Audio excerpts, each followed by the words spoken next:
Jujutsu Kaisen का fan base world wide किस हद तक का है, यह बात किसी से छुपी नहीं है और फैंस गोजो को लेके किस कदर दीवाने हैं, इसके भी हमने बहुत सारे इंसिडेंट देखे हैं जहां एक फैंस ने तो अपने ब्लड से गोजो के एक्शन फिगर को ब्लड बाथ करा दिया था। लेकिन सब कुछ तब बदल गया जब चैप्टर 236 में सुकुना ने गोजो को 2 हिस्सों में काट दिया, जिसे देखकर फैंस इमोशनली शॉक हो गए थे। लेकिन साथ ही यह उम्मीद भी थी कि आगे के चैप्टर्स में गोजो का रिटर्न होगा, जिस वजह से इंटरनेट पर अलग अलग फैन थ्योरीज भी सर्कुलेट होने लगी। लेकिन 30 सितंबर 2024 को उन सारे फैन थ्योरीज पर पानी फिर गया जब जुजुत्सु काइसेन का लास्ट चैप्टर ड्रॉप हुआ, जिसके एंडिंग ने फैंस को वो इमोशनल क्लोजर नहीं दिया जैसा कि फैंस उम्मीद कर रहे थे। फैंस के मुताबिक जुजुत्सु काइसेन की एंडिंग काफी रस थी, जिस वजह से बहुत सारे क्वेश्चन अनसॉल्व रह गए, जैसे नोबारा इतने टाइम तक कहाँ थी, सुकुना की बैक स्टोरी क्या है और उन सारे सॉर्सरर का क्या हुआ जिसे यूएसए ने जापान से उठाया था। लेकिन जिस बात का सबसे बड़ा डिबेट सोशल मीडिया पर था वो था गोजो जैसे बिलव्ड कैरेक्टर को एक प्रॉपर फ्यूनरल ना मिलना। यहाँ तक कि ये भी नहीं बताया गया कि गोजो की बॉडी का एंड में क्या हुआ। हालांकि जुजुत्सु काइसेन के राइटर गेगे अकुटामी अपने मांगा की एंडिंग से काफी खुश हैं, लेकिन कुछ डाई हार्ड फैंस को ये एंडिंग पसंद नहीं आई और इसीलिए एक फैन ने जुजुत्सु काइसेन के मांगा को रीराइट करने का बेड़ा उठाया है, जिसकी अनाउंसमेंट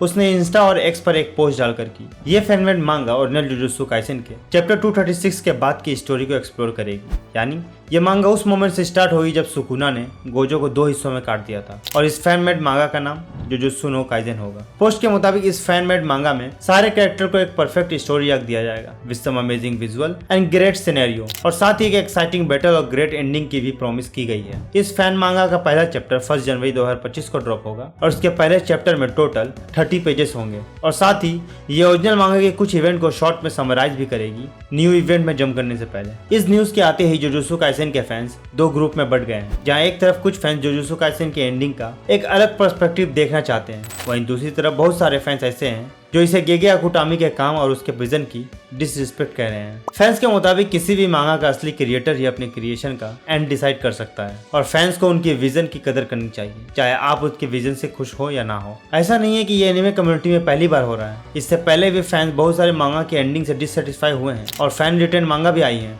जिनमें माय हीरो एकेडमी और अटैक ऑन टाइटन का नाम भी शामिल है। लेकिन गौर करने वाली बात यह है कि ये फैन मेड मांगा ओरिजिनल एंडिंग के साथ भी जस्टिस नहीं कर पाई है और एंड में एक ट्रैश साबित हुई और अब जुजुत्सु काइसेन के साथ भी यही हो रहा है, जिस वजह से बहुत सारे कमेंट ऐसे देखने को मिल रहे हैं जहां फैंस इस इनिशिएटिव को सपोर्ट नहीं कर रहे हैं। जैसा कि एक कमेंट है, not only is this disrespectful to गेगे, इट्स वेरी क्रिंज। वहीं एक दूसरे यूजर का कमेंट है, nobody asked for this shit man. ऐसे बहुत सारे कमेंट है जिनमें फैंस की फ्रस्ट्रेशन आप क्लियरली देख सकते हैं, जो जायज भी है क्योंकि कोई भी फैंस ये नहीं चाहेगा कि उसका फेवरेट मांगा बाकी फैनमेड मांगा की तरह एक ट्रैश और क्रिंज साबित हो। खैर, इसका फ्यूचर तो आगे आने वाले वक्त में पता चल ही जाएगा। तब तक के लिए आप क्या सोचते हैं इस मुद्दे पर? Do let us in comment and be happy, be safe, bye.